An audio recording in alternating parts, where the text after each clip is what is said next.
Hello, everyone. Welcome to Retail Talk. I'm Dunya, marketing team lead from Fiscal Solutions, and I want to thank you first for joining us today.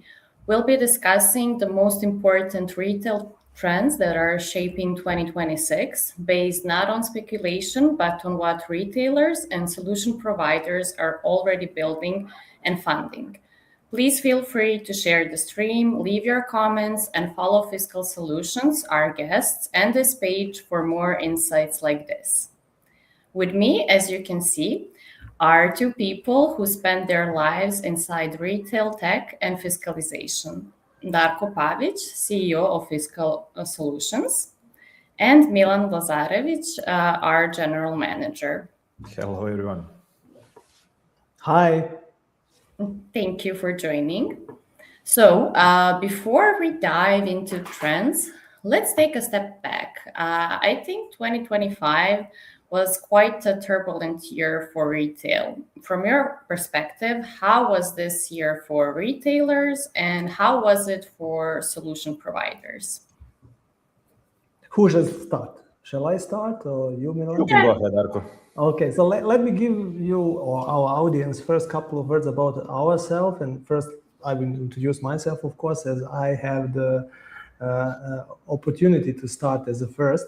So I'm Darko, I'm CEO of the company, and the founder. And it was really interesting to hear that I'm whole life in the retail. That sounds good. So Dunya, you can repeat that several times. I like that. But it's not really whole life, but more majority of my career, of course. More than 29 years or something like that. I am in the retail tech, of course. And last 23 years, I'm running the company Fiscal Solutions, focused just on retail and on the fiscalization. I'm really excited today to be here because this kind of events, especially in December, are tradition for us.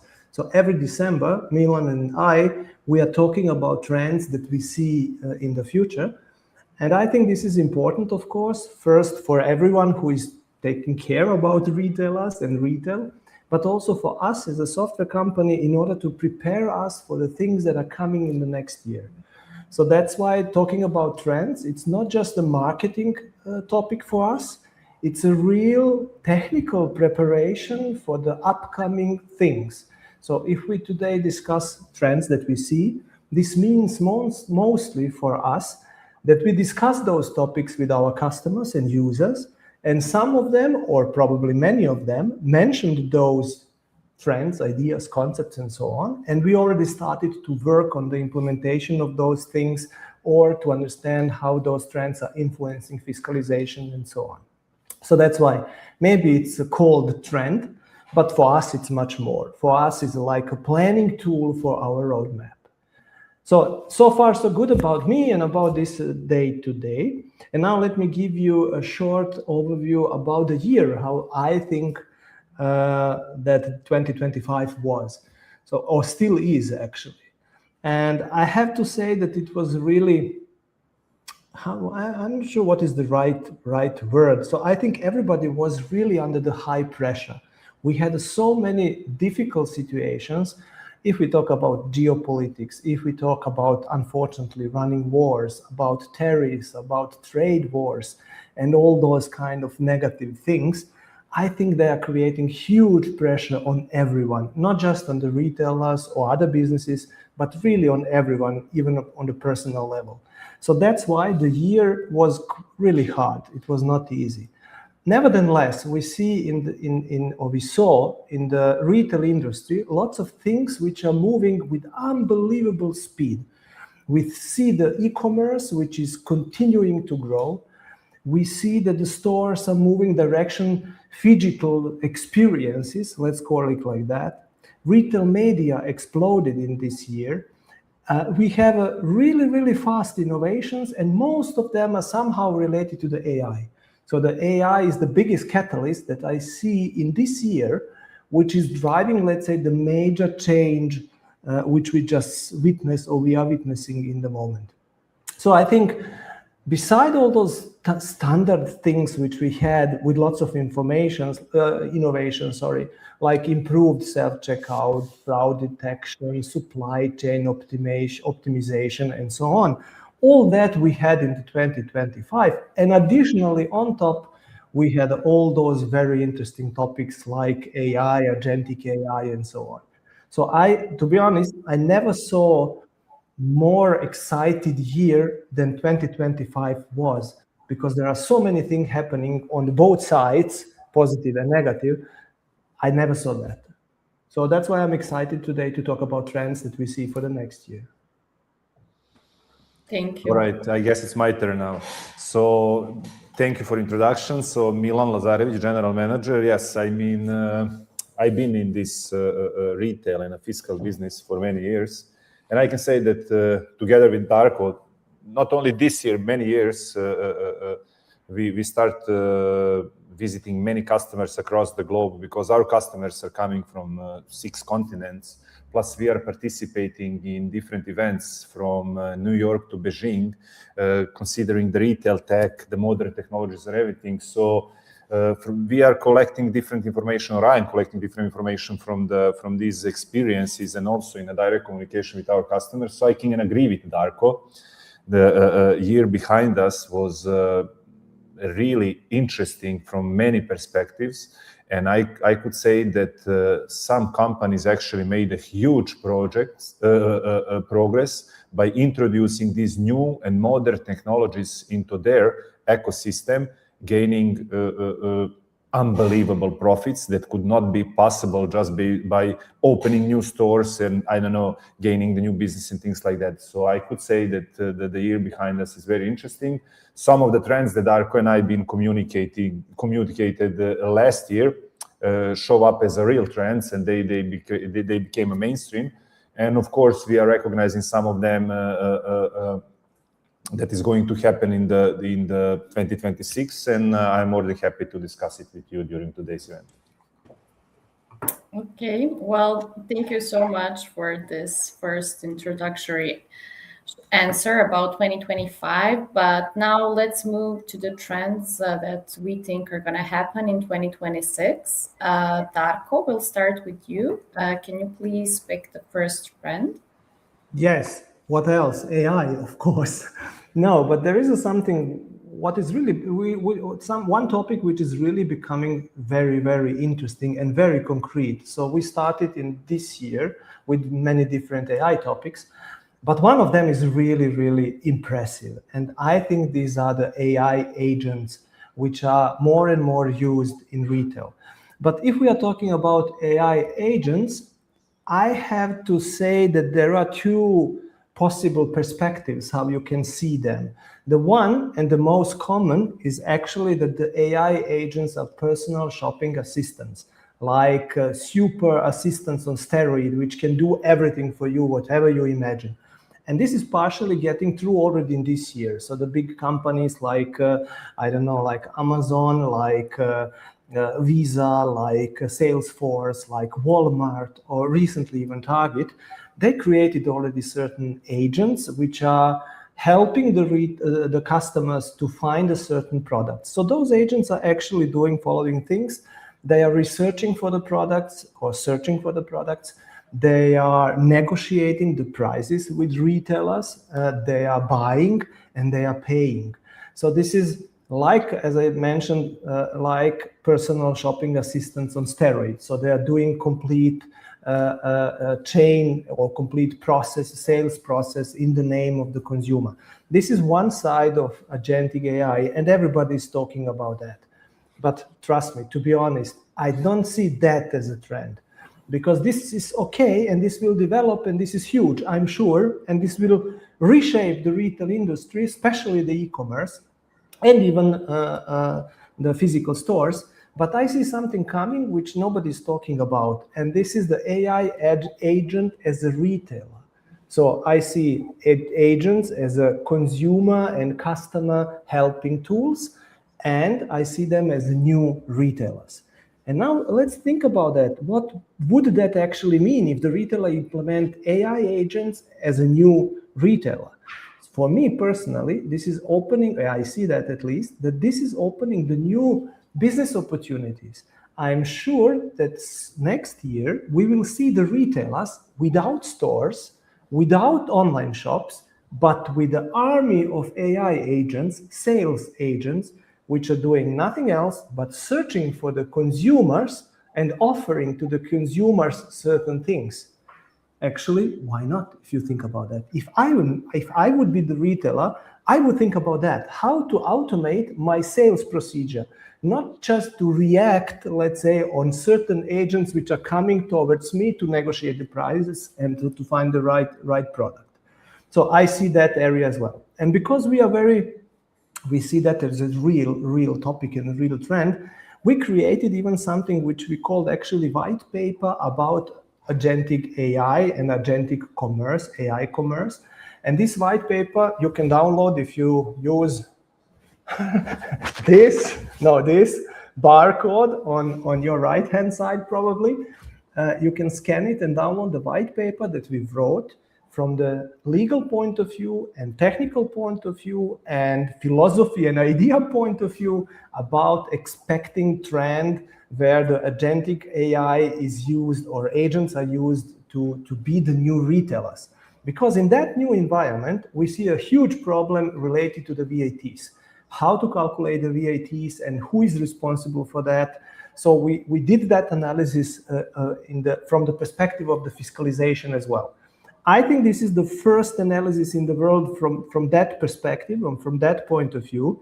And now we will see if this will really be common in the future. Yesterday, or a couple of days ago, something happened which confirmed my idea of the AI agents as retailers. And this was the fact that the Stripe, company Stripe, and I think everybody knows Stripe, the payment giant, they developed and released something what they called Agentic Commerce Suite. So it's like a software development environment where the retailer can connect own products, own catalog of products, select the agent that they want to use to sell those goods, those items, and Stripe is doing that for them. So it's selling, let's say, it's doing the payment, it's promoting and doing all these kind of things in the name of the retailer, not in the name of the consumer. So this switch in the perspective, in the mind of or understanding of the AI agents, that's what I see for the next year as a big trend coming, most probably for sure. Yeah, I believe so, but also if you guys want, like we already suggested, you can download the white paper and see for yourself. But I would like to see now, Milan, can you tell me, are fiscal solution customers already dealing with AI agents? What does the market say? Yeah, I mean, Darko already mentioned some of not necessarily our direct customers, but potential customers or actually manufacturers of the POS solutions and as well as the retailers are experimenting with AI agents. So there was like Walmart, Shopify, Salesforce, H&M, and so on. So all of them are doing something. So if I have to speak about some exact example, if you go to Sephora store, you are actually able to use AI assistant, which is based on the AR and which suggesting you to try certain makeup on based on your skin tone and your hairstyle and different things. So you can actually see how it looks like on you and make a decision about the purchase. Very similar with H&M, they're using AI agents to help you choose the perfect clothes based on your maybe on a weather or the occasion and different things. So yes, definitely, it's as I mentioned at the very beginning, retailers and POS solution providers are introducing it into their products and sales channels in order to gain more profit. Mm-hmm. Can I add something to that? Because I think there is one point which I think is very important. Today, everybody is connecting AI agents with e-commerce actually and with online business of the retailers. And it's logical. It's the best place to see the AI agents today, even if they are retailers or it doesn't matter if they are customers as well. But I see something else also very important, and this is the understanding that AI agents can be used, and even very good used, on the traditional POS. Because imagine the situation that you don't have any POS application, you have a just machine, just point of sale hardware, and AI agents running on that, and then you tell, more or less, you tell to the agent, now act as a fiscal ready point of sale in Greece. These guys are smart enough, they are able to run the certain retail processes, even the fiscal processes. Why should I need actually point of sale software or any other software? I could ask AI agents to act as a software. And trust me, I'm sure that this will be a very important point. Maybe not next year, but for 2027 or maybe 2028, we will see. The idea of the typical point of sale application on the POS hardware will be changed. Absolutely. Okay, interesting. Thank you, Darko, for this point of view. But let's stay with AI for a moment and talk about the most popular AI, ChatGPT. So, Darko, you yourself posted a few weeks ago that we should be expecting something big from ChatGPT. Can you tell us more what you were referring to? Yes, so actually, this is my favorite trend. And why is it my favorite trend? Because nobody see it coming, only me.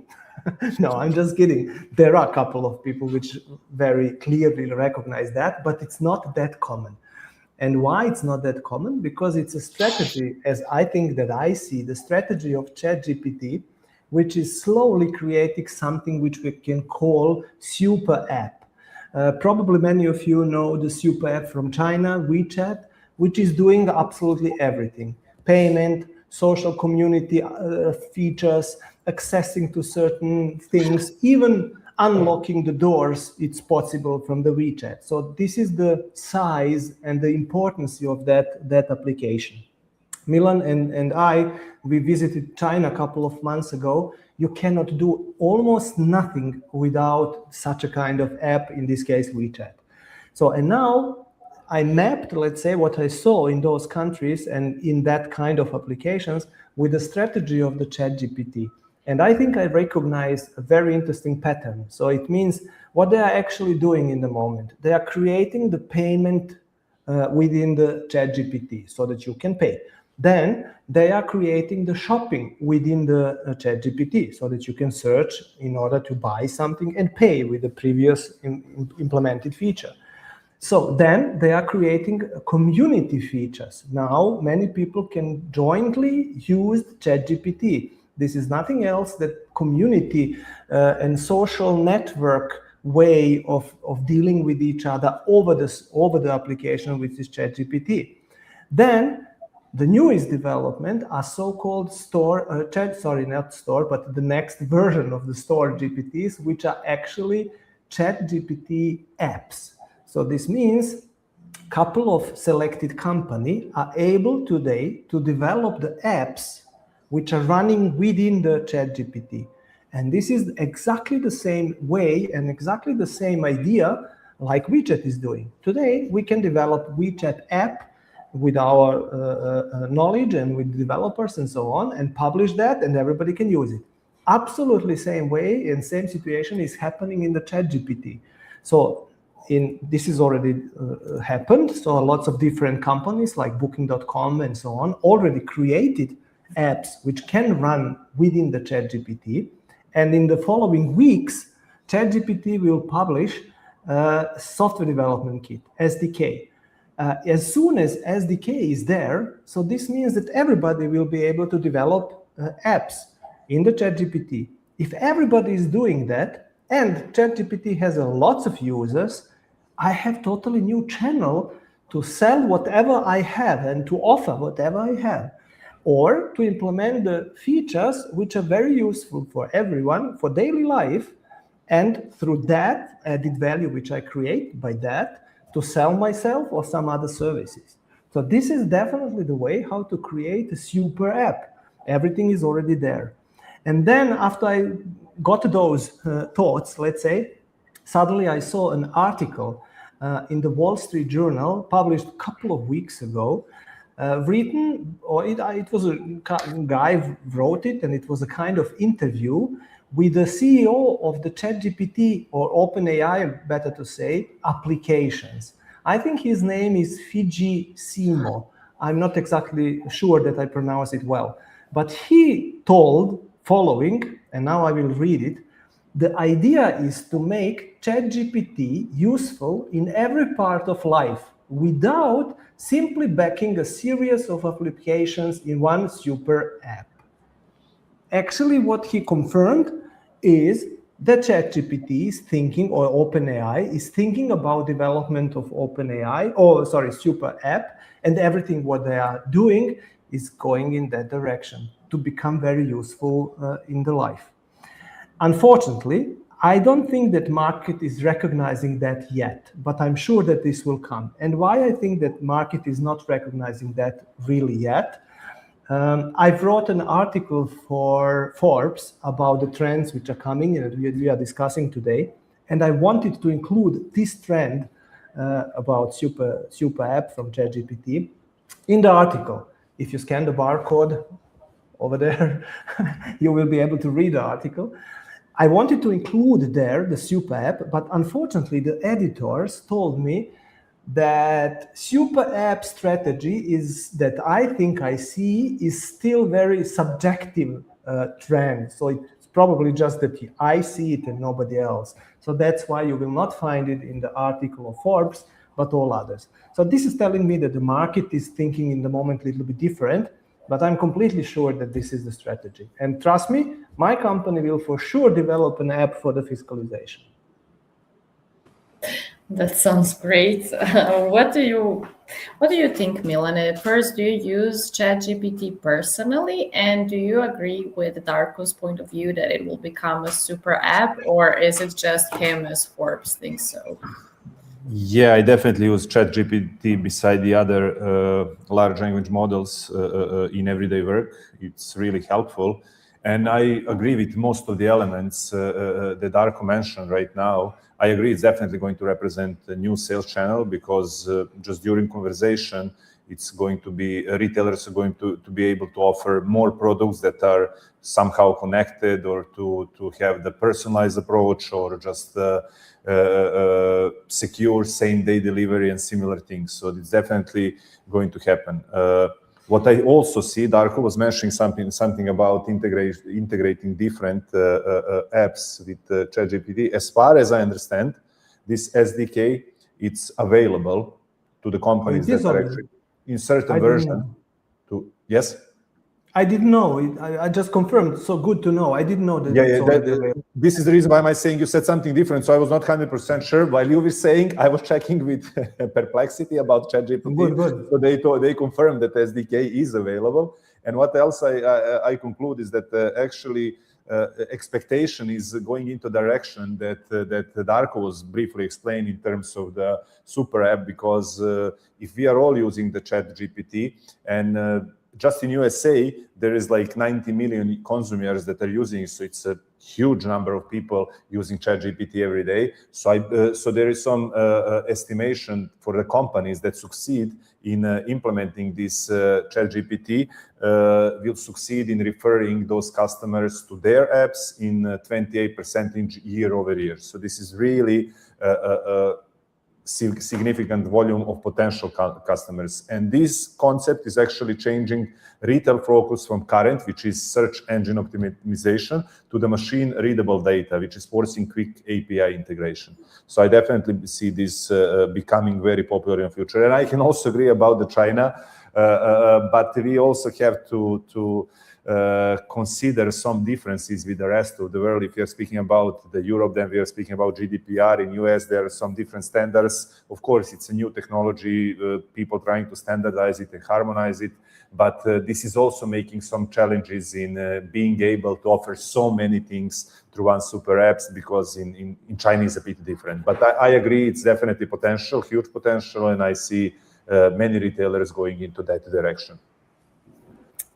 Great. Well, thank you, Milana, for your point of views. But let's now move a little bit away from AI and let's get for a moment to the real life.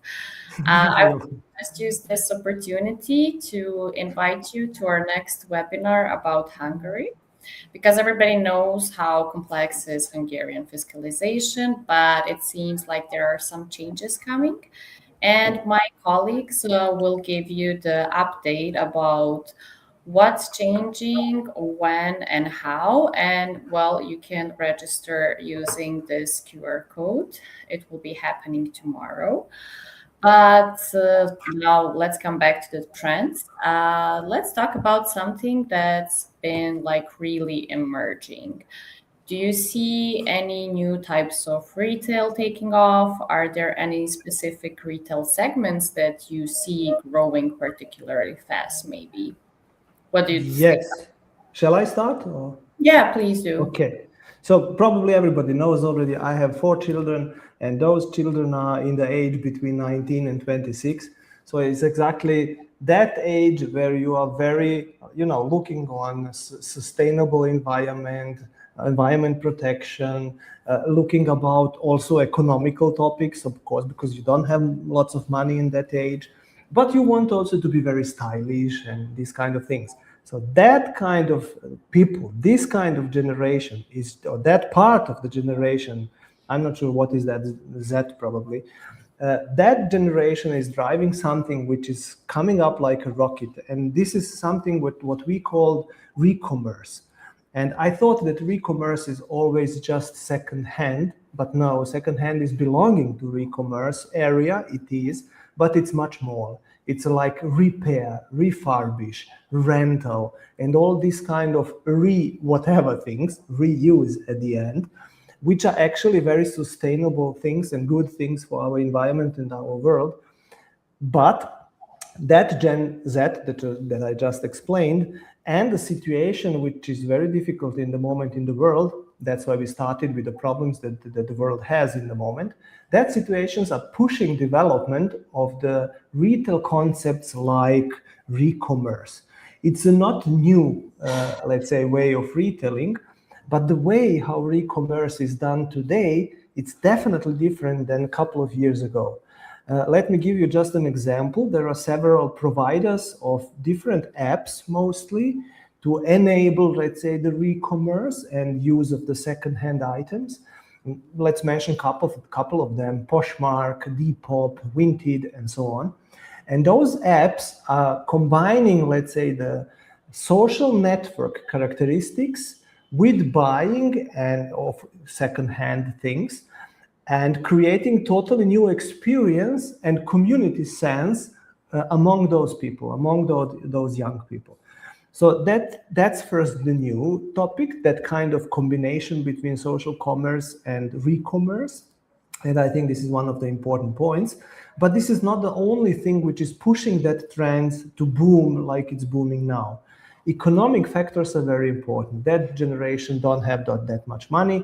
They don't want to spend so much money on certain items. And that's why the e-commerce or economic part is, of course, very important for them. The second factor was, of course, sustainability. This generation is really aware of the environmental topic. They want to save the environment, to protect the environment. So that's why they are, by nature, pushing already re-commerce. Then we have the style topic, which I mentioned. My children want to be different. And I think every young adult wants to be different than everybody else. They want to define the unique and own style. And some kind of vintage way of thinking, even if those things are not vintage, but even the new items, that's creating, in many cases, a new style for those young adults. Then we have topic about social networks, which I just mentioned, because suddenly young people can become even influencers in that small niche, in the small market of the people which love secondhand, for example. And this is, in many cases, easier than becoming an influencer on TikTok or Instagram or whatever. This is interesting situation which is happening there. And at the end, we see something very interesting happening. The big brands are entering that space as well. And there are even kind of marketing analysis run by KPMG, which see in 2026 that more than 70% of the major brands and major retailers are thinking about implementing sales channels which are called re-commerce actually. So this means in 2026 we will see probably parts of the stores or separate apps or something different, let's say, under the umbrella of big brands to jump on that train of re-commerce. I'm expecting that for sure. And at the end, this is actually good for everyone. I saw some reports a couple of months ago that this boom of the re-commerce influenced or created around 25% reduction of the waste which we have on the planet in general. So at the end, this is one of the greatest trends which I see that will happen in next year. Well, I believe that's one of the most eco-friendly retail trends. Right. Yeah, so it definitely is an interesting topic, but isn't re-commerce still a niche? What do you think? Darko just mentioned it a little bit earlier. It's definitely not a niche, and I don't see it as honestly, I don't see it as a new thing because, as also Darko mentioned it a couple of years ago, it started a couple of years ago, so it's definitely not something new. It's definitely changing the form, or it's actually adding different channels or possibilities, but it's something that is already exists on the market. When I was so last year when we had the retrospective of the year and also speaking about trends, I was using the example of Horbach, which was giving the presentation how they are actually buying. This is the do-it-yourself retailer from Germany that is actually having really successful operational model. Soon they are probably going to open their stores in Serbia. We are welcoming them here. And they've been speaking about what they are doing in their stores. So I don't want to repeat myself, go that deep what they're doing. I already speak about it last year. I also collected some information about these trends. And actually, there is like 60% of the customers on a global scale that plans second-hand shopping in 2026. So this is one significant figure that I recognize. And if you are speaking about, Darko was speaking about his kids, but if you are speaking about Gen Z, there is like 73% willing to change habits for environmental impacts. And 8 out of 10 is already buying used. So these are significant numbers. And if somebody is not following this trend, Dark also mentioned there will be like 70% of the retailers that will be introducing it in near future, or actually in 2026. So I agree with that. And it's definitely something where retailers should look for additional source of income. Milan, you said 8 out of 10, right? This is the information that I found on the internet when I was preparing for this session. Yeah. This is great. So I'm trying to translate that in my brain to the percentages. So it's 80%. So this means almost everyone in that generation, in that group, is ready to do something and to buy the second-hand items. This is really great. And this. But I have a question for you, because now you mentioned this younger generation, and I was thinking about it. Actually, I'm starting from myself. I'm not in this age. I would not somehow buy this secondhand. This is just not my cup of tea. I'm not sure what you think about it. I would rather go for the. Good if question. I have opportunity, I would always go for a new one. If you know what I mean. I love your question. And I will tell you, I will answer to that question very clearly. Yes, I would buy secondhand. And I can explain you why. But before I do that, I can give you a short story about that. A couple of months ago, I was with my wife in London. And London has great shops, secondhand shops. And you can find items over there that you cannot find anywhere else. These are not necessarily vintage items, but they are a little bit older, of course, but they are very unique and very special. And you cannot buy this kind of fashionable, styled items anywhere else. And even if those items were not that popular maybe at that time, or maybe they were very common and everybody had them, but nowadays, not everybody had them. So if I have this kind of jacket, with a very interesting drawings on it that nobody has seen since 30, 40 years, I feel somehow special because at least everybody's looking at me. Look at this guy, he's crazy. He's wearing such a crazy jacket. But so I think, yes, I would buy it. Lots of those items are really good quality. And we should not forget that before a second-hand item is reaching the store, it's going through the quality assurance phases or whatever. So you are not buying old and bad items, you are buying old and good items, which is fine, absolutely, why not? Okay, thank you. Sure. And you? What about you? No, Yeah. Sorry. Yeah, I'm sorry to interrupt you, but since I am younger than both of you, and I'm also not part of Gen Z, I am a part of millennial group, but like a younger millennial, I can say based on me and my friends that we have adapted secondhand shopping long time ago, and like right now it became a lot of popular, and now there's a difference between being just secondhand and being vintage. Vintage means that those are brands like Prada, etc., and secondhand can be whatever, it's just secondhand. So yeah, I believe that this trend is not only for Gen Z but also millennials, especially I believe millennials in the United States as well, but also in Europe, because like in Europe now, when you visit some of the cities, when you have a list like what to visit, now you can also see like a good vintage shop that is in one, Right. like the top 10 places to see, Right. because you can find really interesting gems there. So, well, Yes. that is, at least is my point of view, but because it's always a great experience when you visit a secondhand shop. But when we are already now speaking of experiences, do you see any strong trends in experience-based retail, maybe? Just a second before we touch that point, because I can talk a lot about that that part. I see Richard joined us. So hi, Richard. It's great to see you again. You are asking about US, of course. Yes, I have to say that this re-commerce and second-hand trend is coming actually from US. So the Europe and other parts of the world are a little bit, they are also very good, but not that fast as US. And I think the reason is based on the tariffs which are actually happening, and we have it today in US. And this is, of course, creating the prices which are more expensive, and the young people, young adults have usually less money, and that's why they are pushed more or less to push that trend. So I think this is happening in Europe as well, of course, but US is even the driver of that trend as I see it. So the most requests and the most questions and the most comments are coming actually from US. Did they have a beta player? I'm not sure to understand what is beta player. If we are developing software, we think that beta software is some kind of testing software. So we want to test.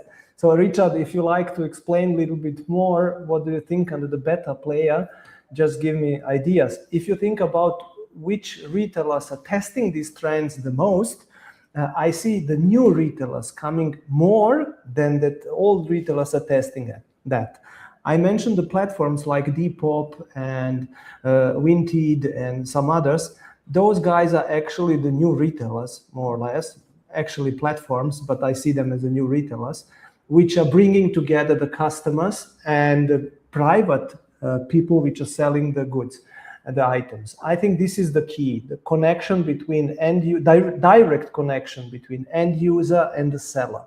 And this is very unique concept, which is making it flourishing. That's joke. No, it's not, it's not joke. I don't know why Richard think that it's joke, but it's actually really happening. Even if there are some, of course, funny parts of it, let's call it like that. But it's happening, yes. Thank you, Darko, for answering this question. So let's just go back to my previous question. Do you see Richard meant, sorry, I understood it now. Richard meant that his message about beta player was joke. Sorry, Richard. Now I understood. It's okay. Sorry. No, it's okay. Do you see any strong trends in experience-based retail? Yes. Shall I continue with that? Because I love that part. Couple of years ago, I was in Singapore, I think, and I was in the hotel, let's say, and I wanted to go to the supermarket. Supermarket was directly on the opposite side of the hotel. I entered the supermarket, but what I saw was a restaurant. So I was not sure that I'm on the right place. So I went out and I checked the advertising and the name and everything. And yes, it was actually supermarket. I was absolutely sure. But already then, and this was a couple of years ago, the supermarkets start changing. So they created a certain areas where you can enjoy certain experiences, like, for example, to eat the food which you can buy in the same store, or to prepare sushi, or to get prepared sushi, which is actually in the same store and you can buy it. And this kind of concept to extend the stores to the experience area, now we see that kind of concepts really booming and exploding. And I think it is important that this is happening, and it's clear for me why is it happening. On one side, we have e-commerce, which is developing really, really fast. We have mostly online AI-based sales, which is also developing very, very fast. And this is creating the thoughts that physical store is dying. And the retailers which are running the physical stores are afraid, of course, that the store concept will die. So that's why they are thinking about ideas and the concepts, how to attract actually the consumer to the store, to stay in the store and to be in the store. Although we have to see that 80% of the purchases, 80% of the transactions in the world are happening in the store. So the stores will not die for sure. But if we think about the future 2 to 5 years, it can be an issue that the people are doing more online sales than in the store. So retailers knows that they are masters of understanding the consumers. So they are preparing themselves. And what they are doing, they are changing the concepts of the store. They are creating experience areas. Sometimes you can call it social hubs. Means the people can meet in those stores, they can chat, they can talk, they can exchange information, test something and so on. And based on that feeling that you feel good in that store, it's much more probably that you will buy something than if you are just in rush and, trying to find something. So the retailers are trying to organize the stores and to arrange a store on that way that the people feel better. Now, everybody needs different things to feel better. If you're talking about my kids, my son, he loves video games, so he will feel perfectly in the tech store where he can test the video games. My daughter, she is more fashionable girl, and she likes Instagram, and she's of course doing this kind of things, selfies and this kind of things. She will love stores where she can do the selfies. So this means the retailers understand that, and that's why the tech stores are creating environments where the tech guys enjoy. Fashion stores are creating the environments where the fashion people, let's call it like them, are enjoying. And this is suddenly creating a new way of stores and the new, let's say, store environment, which are social hubs, experience hubs, entertainment hubs, and so on. We can call that phygital experience, which means actually connection between online and physical in the direction of the entertainment. Okay, and I think very soon lots of stores will implement something in that area. In order to show you what I really mean, I think we have a small video which we can show you, which is basically from MediaMarkt, which is actually German retailer, or I have to correct myself, not anymore, now Chinese retailer, because JD.com bought them. And this is the good example how the store can change in order to become experience hub and to offer those things which I just talked about. I will comment it a little bit. This is Hamburg, a beautiful city in Germany, and this is the store that I will visit with you together in just a couple of seconds. We will go inside, and now you will see already that it's a huge store. There are lots of levels. And it's organized on that way. In the middle of the stores, you have lots of different items that they are offering, but on the side of the store, you have like a booth And those booths are sorted according to the suppliers. So for example, the next one you will see is from Garmin. Now our video stopped, but in that I can show you the watch, for example. And if you are interested in sports things, watches and these kind of things, you enter in that booth. And you have immediately consulting from the guys which understand something from that topic and so on. So they call it something like tech village because there are lots of small houses, let's say, in that village, which are suppliers. Then we are going over the escalators to the next level. And you see already that the escalators are already designed on very special ways. So they are not boring anymore. There is even, light all around and you feel really interesting. What will you see if you reach the next level? In this case, we are reaching the vintage level more or less, where you can find very old vinyls. I think it's the English word. Nobody is using them more or less, but I love them as well, and people which are there as well. And beside that, there are areas where you can test everything, like music instruments or your CDs that you want to buy. Then you are going level up, the next level, and this is the level, this is the paradise from my son, because this is like a gaming area. You can meet your friends, you can play the board games over there, you can test each and every piece of hardware that you are using in gaming, but you can also order coffee and drink coffee over there. But the most interesting part is that there are items for everyone. For example, very modern gaming environment, but you will find also something which all the guys like me really like. Let me show you. Look at this. And you will see now one of the games that everybody on this planet knows. It's a Pac-Man. Everybody knows Pac-Man. So you can go there and just play Pac-Man, nothing else. You don't need to buy anything. And if you want to stream with your friends and to play game, you can do that immediately in that place. You see that space?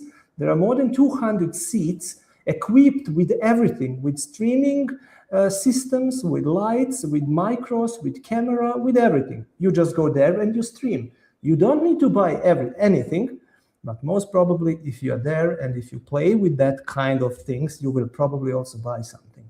So this is experience store. And the retailers are going in that direction. They are attracting the people, let's say, to spend the time in the store and to experience the product, not just to see them. They should touch the products. If they touch the product, the probability that they will buy it is, of course, always much higher. The POS systems are still traditional, so more or less just traditional checkout line, and the store is from outside, nothing special. But if you go inside, it's really, really great. That's it. Tourist guide through the store in Germany. Wow, that store seems amazing. I would definitely go and try not to buy anything but play with it. Try not to buy. This is good, yes. Yeah. Milane, what do you think about this? And what's your point of view? Very, very interesting video and very interesting presentation of MediaMarkt. I'm thinking about this concept is definitely something that is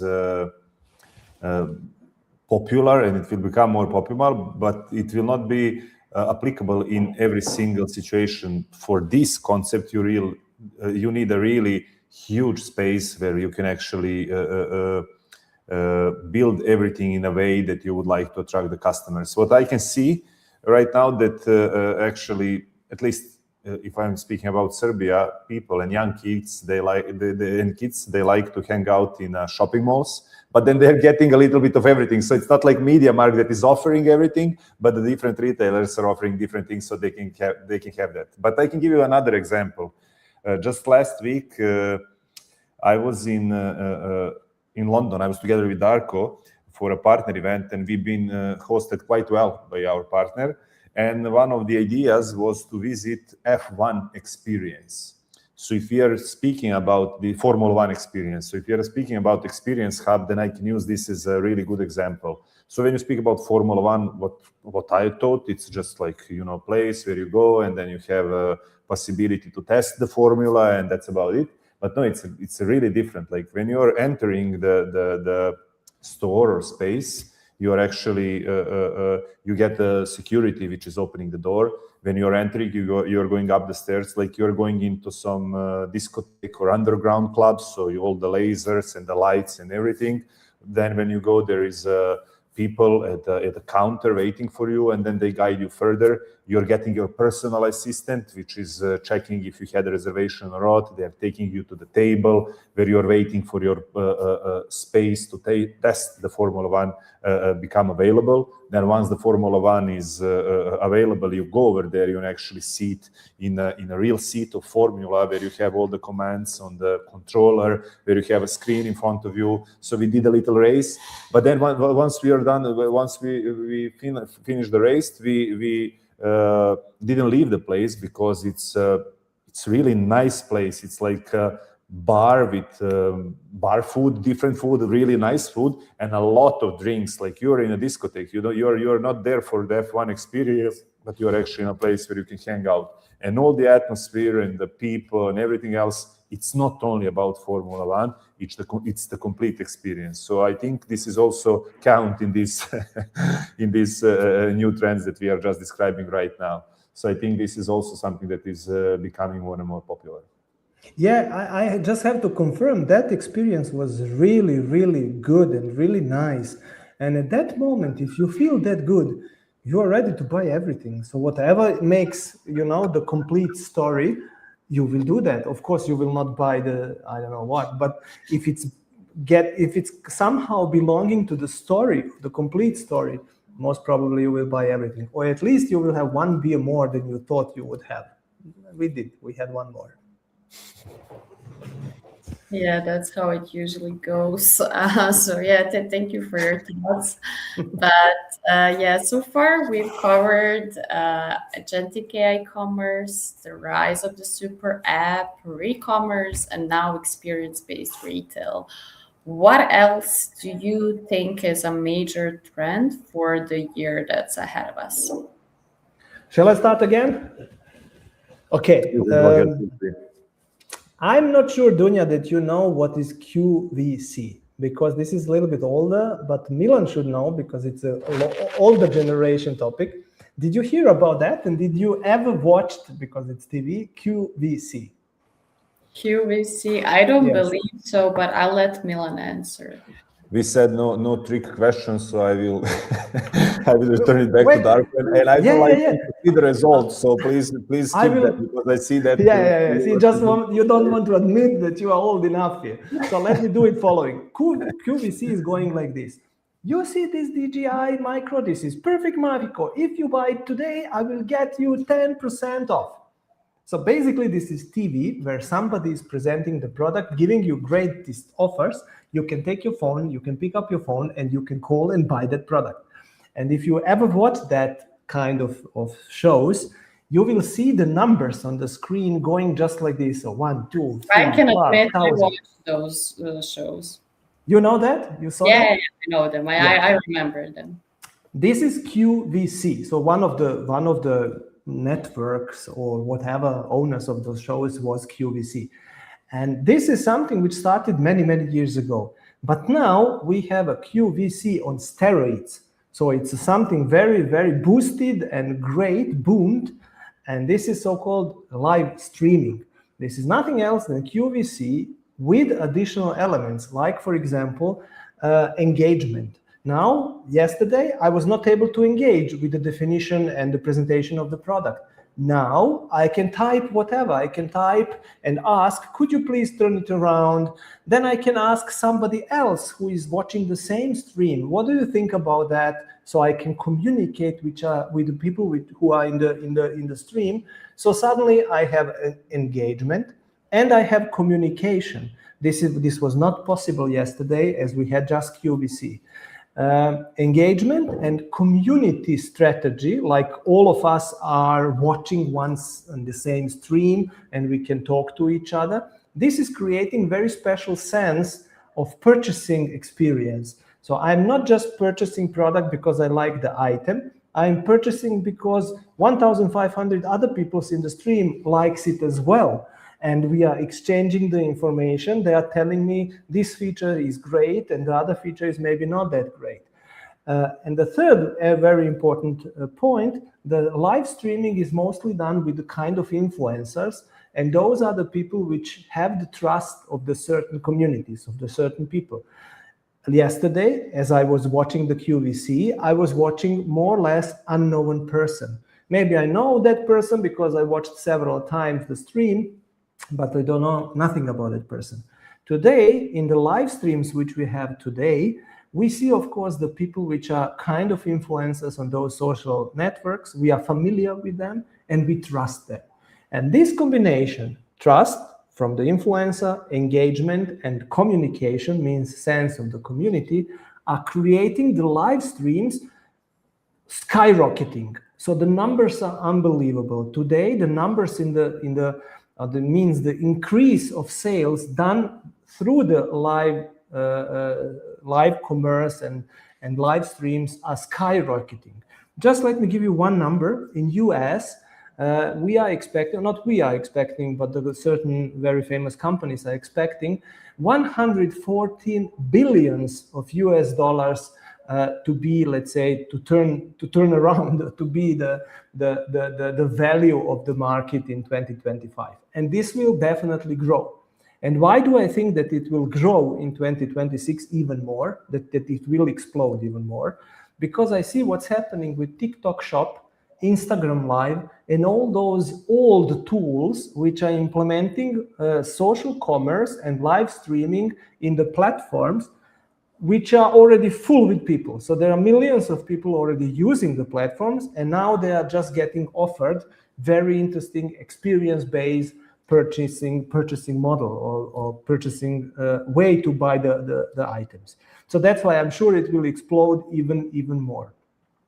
Interesting is also that we have now lots of new players in that area. So one kind of players are companies or platforms like TikTok, Instagram, and so on.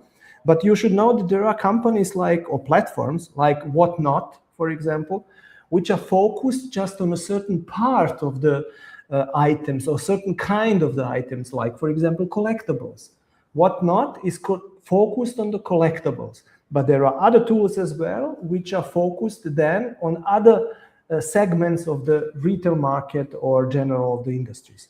And I think this will grow much more. And I'm not alone, let's say, in this kind of estimations. Some of the biggest companies like KPMG and McKinsey and so on, they are estimating that markets will grow in the next year by 66%, first in US and then in Europe as well. Interesting is also that we see the trend growing. That trend started in China, and this was the first, let's say, area in which we can see the explosion of that trend. The second one is US, and the third one is Europe. And this is exactly like a path of the trend developing first in China, over US, and then going to Europe. Again, we can see that there is a really like a pattern in that. So the trends are happening in the moment, either in US or in China, but the last stage of the trends are always European countries, because they are always a little bit slower in everything. So that will be the same in the next year, I'm sure. Wow, thank you for those insights, Darko. And you mentioned quite a lot of things like social platforms, new apps that are purely built for commerce, and how Gen Z prefers to shop, and so on. Milan, how do you feel and how do you see this trend develop? This is another trend that we've been discussing last year as well, and it's definitely becoming more and more popular, changing completely the concept from search product page cart to content, live interaction, instant purchase. But Darko already explained all these elements about importance of the influencer, about becoming a reoccurring touch point and everything. And he also mentioned this trend starting from China. Last year, I also published a video about it.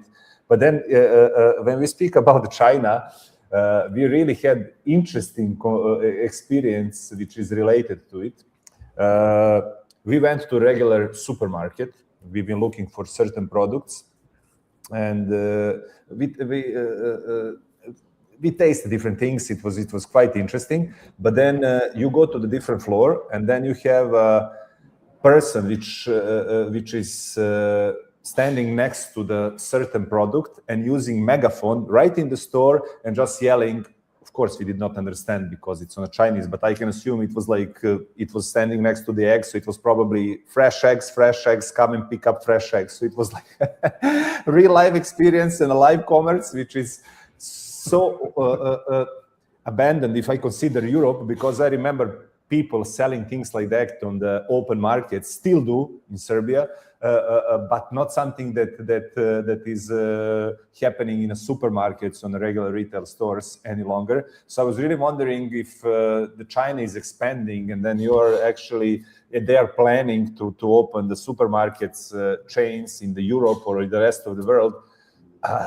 This is not something that is going to work. I cannot imagine a person in Germany or some other like using the megaphone and yelling next to the thing, and then people just coming and buy. But I might be wrong, because we see that this live commerce is actually taking effect. So maybe people will like to move from digital to real life. So that's actually something that actually can bring benefit to people in the future. Yes. But this is a very good point, because this is also live commerce, of course. But if we talk about the way how the China is doing, then this way is certainly something very typical for them and very special for that area. But there is also other way around, where the Chinese people invented, for example, areas in the store to do the live streaming.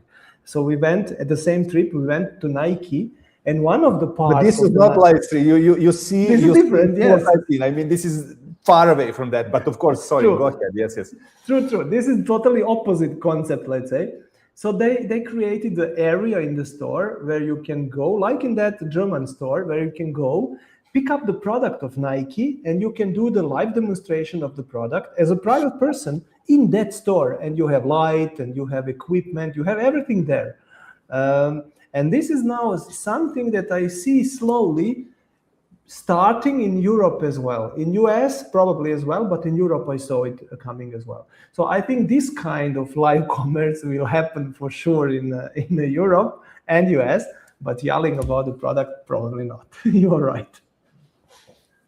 So Richard is asking, what happened to the virtual world? I like this question a lot. Can I pick up that? Okay. So actually, Richard is talking about very interesting trend that we saw a couple of years ago, which is related to the metaverse, how we call that. So it's everybody knows Second Life, and even Meta means Facebook changed the name to Meta, and the reason for that was actually metaverse. So a couple of years ago, 2 or 3 years ago, not longer, everybody was thinking about moving the retail into the virtual space, into the virtual world, which was called metaverse. And I thought this will happen for sure. And we did lots of even investigation about our own business and how to do that. But this was a failure from my point of view. So that never really started. And I suppose that the real added value was nobody was able to create the real added value with that. Technically, it was probably not that big issue. We were able to solve lots of problems like VAT topics as well with the blockchains, which is a technology behind. But everything else was a problem, and we were not able to solve that.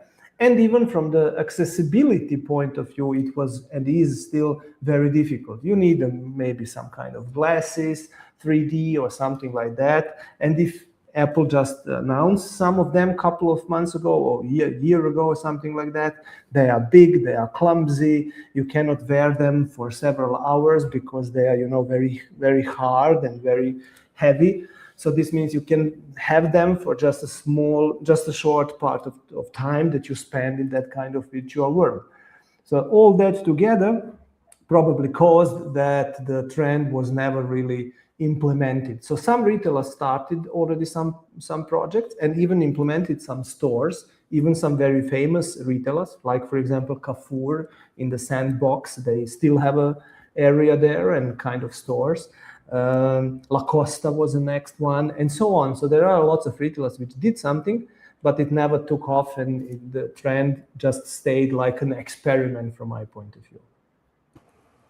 Thank you, Darko, for answering this question. I feel like, we could talk for days about this topic, but are you keen to choose one more trend for today? Yes. Okay. Okay, the last one, promised. let's talk about AI again, because then we have like a cycle. We started with AI, then we talked about real life, more or less. AI is also real life. And now let's finish with AI.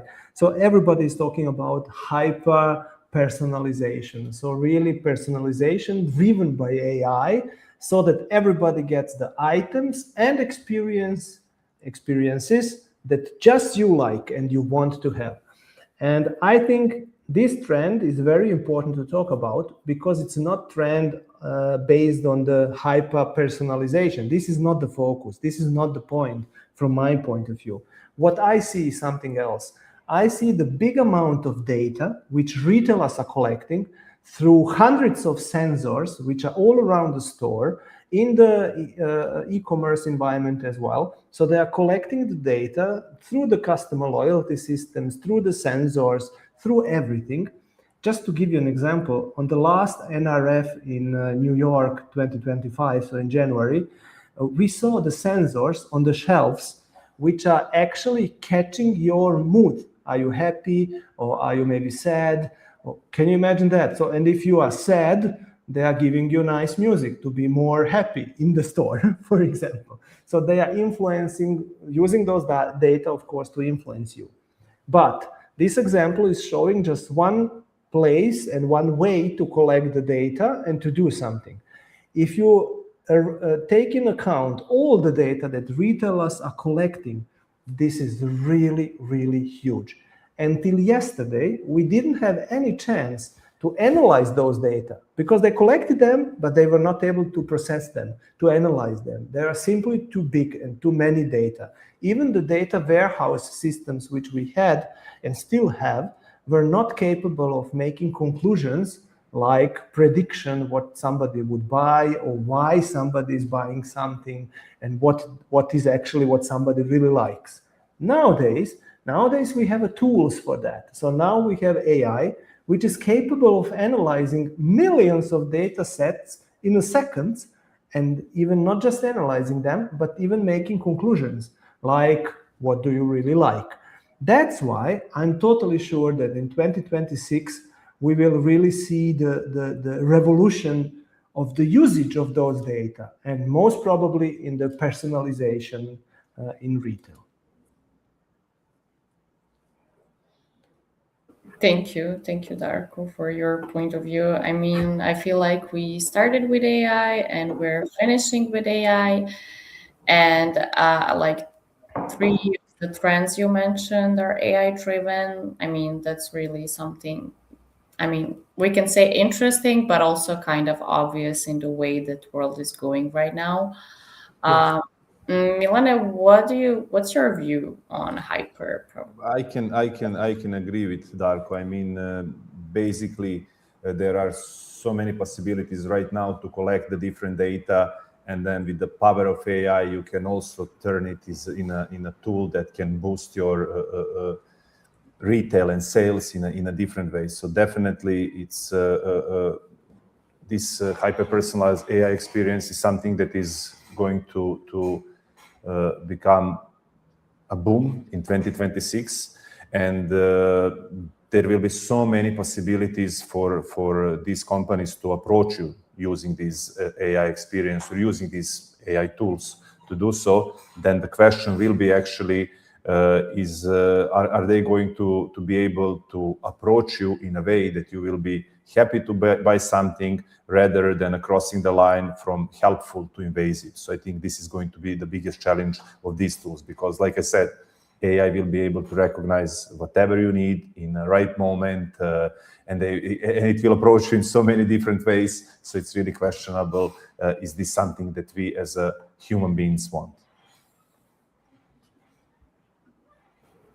Great. Thank you, Milan. Do you think that maybe we missed any important trends? Is there anything you'd like to add, maybe? Not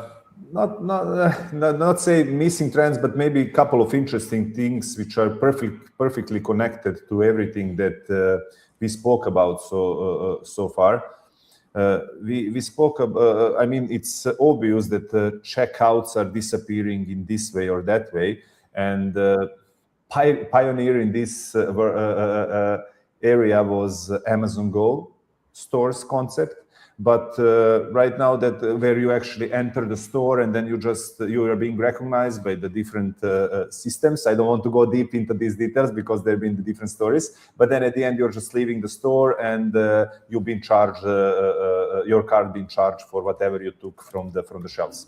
But right now, it's this is expanding in so many different ways with tokenized credentials, biometrics like Smile to Pay or Palm and Voice, digital wallets and account-to-account payments. We are basically moving to the one-tap checkout. You just confirm that you are done with the shopping and you can leave. And this is opening so many possibilities for the retailers in the different sectors, in the different segments, which brings me to another topic, which is a second trend which I see, which is a soft POS. And it perfectly connects to all the other trends that we spoke about. Because with the soft POS, you are able to turn any cell phone or tablet into the checkout, which you can use on a parking lot or at a concert or on a pop-up concept of the stores and so on. So basically, any location, wherever you are, it becomes the checkout place where you can actually perform the transaction. So I think these two elements, with combination with everything we spoke about so far, is actually going to bring some future to the retail. Future which is happening right now already. Soft POS is very good point.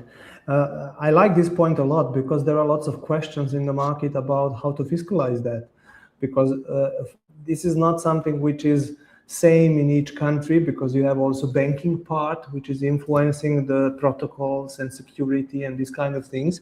So from the technical point of view, it's difficult to implement, of course, but from the logical and business point of view, it's absolutely something which is great and covering exactly one problem of the retailers which they have. So that's why I totally agree with you. But you know, you and I spoke many times about a revolution in this. I would not call it banking industry, but payment industry, because all these payment providers are now actually building up by introducing more than just a payment. So soft POS has a lot to do with them. And then they are actually the ones who are actually owning the concept and then moving more into the cash register than they did before. So definitely, yes, this is something that is